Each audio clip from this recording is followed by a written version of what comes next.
the Nigeria Labour Congres, and all its 52 affiliate groups, all its 58 affiliate unions across the country have threatened to hold a 2-day nationwide warning strike on Tuesday, September 5th and Wednesday, September 6th, to fight against hardship in the country.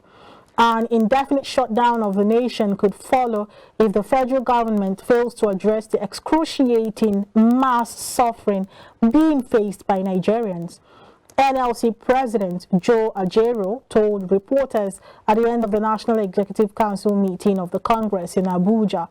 Ajero accused the government of deliberate neglect and disregard to engage the relevant stakeholders through the channel of social dialogue. Labour demanded that the government should vacate the illegally occupied national headquarters of the National Union of Road Transport Workers. It also resolved to begin the shutdown of the operations of Air Peace Airline and other companies in the aviation sector that are involved in serial violation of the rights of workers in the sector to freedom of association and to collectively bargain and organize. To have this conversation with us this morning, of course, is Mr. Matthew Oluku. Good morning, sir. Thank you for joining us. Good morning. Thank you for having me. All right. While we ponder on everything that I just railed out, also reports reaching us this morning said that the TUC is kind of beating a discordant tune from what the NLC is saying. TUC is saying it is too early to get workers out of work. I mean, looking at the current situation, workers are already struggling. Why take them out of work? So TUC is saying they are up for continued dialogue with the federal government on, until they come to a resolution and they're able to. But however, let us look at the government and everything that has been said from the point of when the the subsidy was taken out of PMS. And the effect, the ripple effect it has continued to have. We've had several talks around palliatives to cushion these effects. We started from saying that some families were going to receive from 8,000 to 12,000 naira a month, and that conversation ended. And then several other conversations. Yet nothing has, nothing strong or concrete or nothing feasible has been done in that effect from the end of the federal government. Do you think that shutting down the economy, like the NLC is threatening, is what is required at a time like this when everybody is already struggling?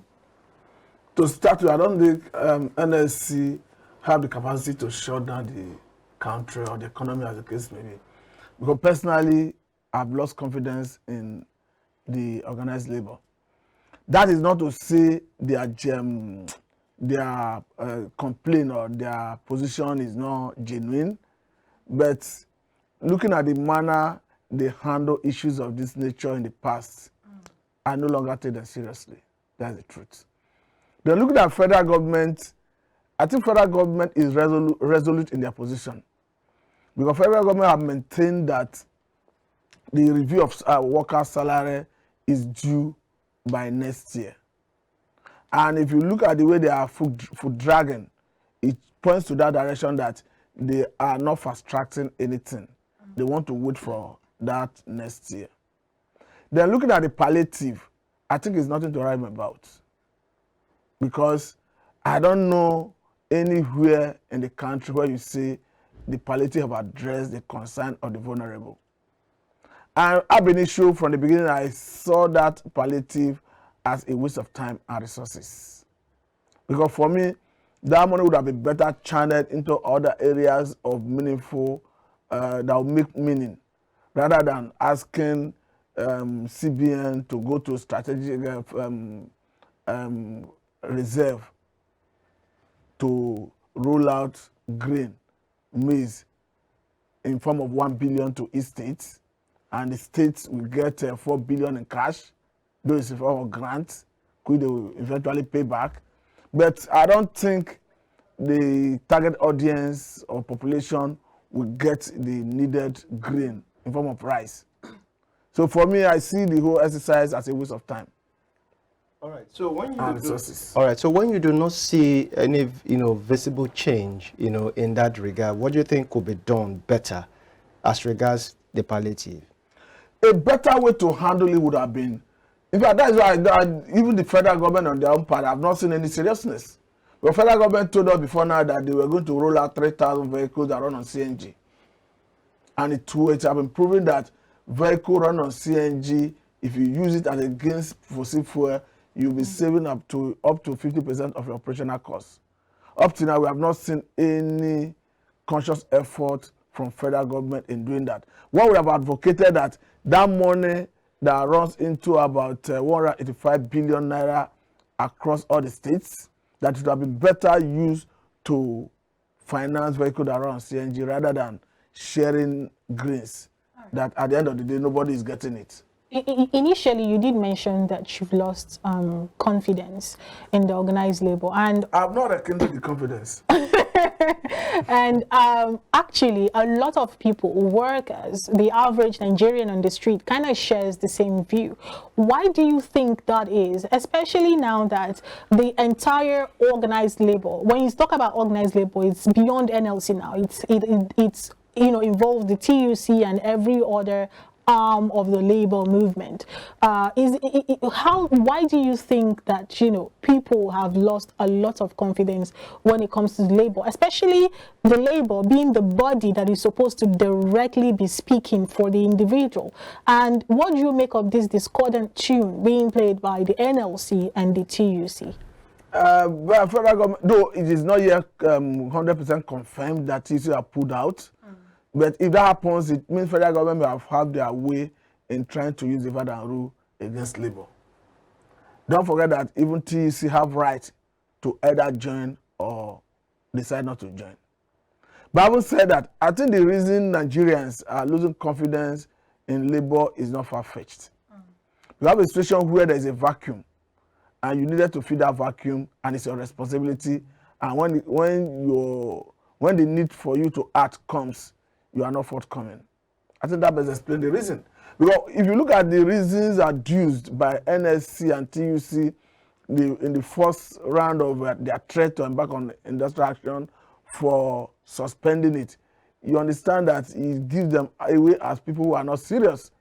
Because I understand that federal government went to National Industrial Court and Secure Court injunction, but at the time they were giving out their reason, they were saying that they want to engage with the federal government, and that even particular TUC was at a point saying that federal government had ceded to all their demands. And don't forget that part of their demand as at that time was that they were agitating that their members should have minimum wage of 200,000 as 200,000 as minimum wage. So can we now say that federal government have acceded to that? So if you look at all these, I think this is the major reason Nigerians have lost confidence in the ability of the organized labor to engage the federal government and fight for them.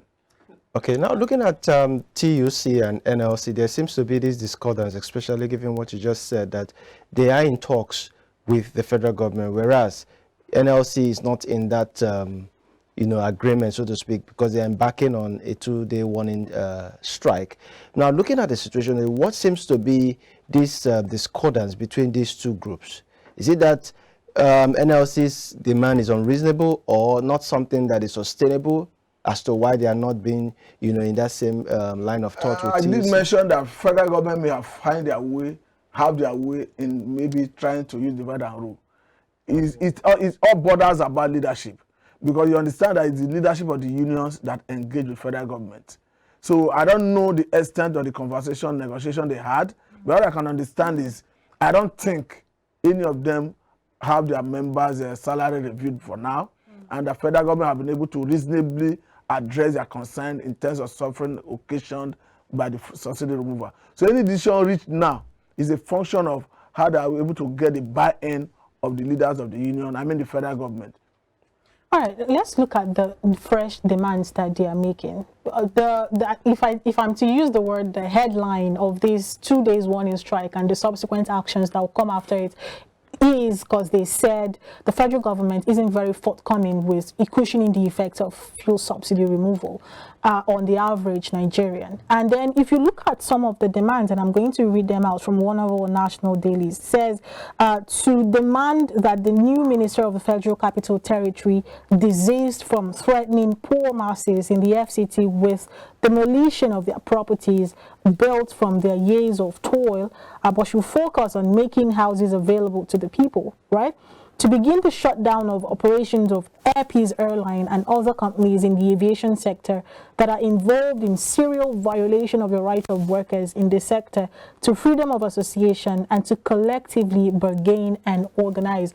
These are like two of them. There are others, but I want us to try and align these demands and the effects of fuel subsidy removal, and how these persons, apart from the FCT minister, who is probably just doing his work in the way that he understands, but individuals like Air Peace and other people in the aviation industry who are trying to run their business, and you're threatening to shut it down. Do you agree with that?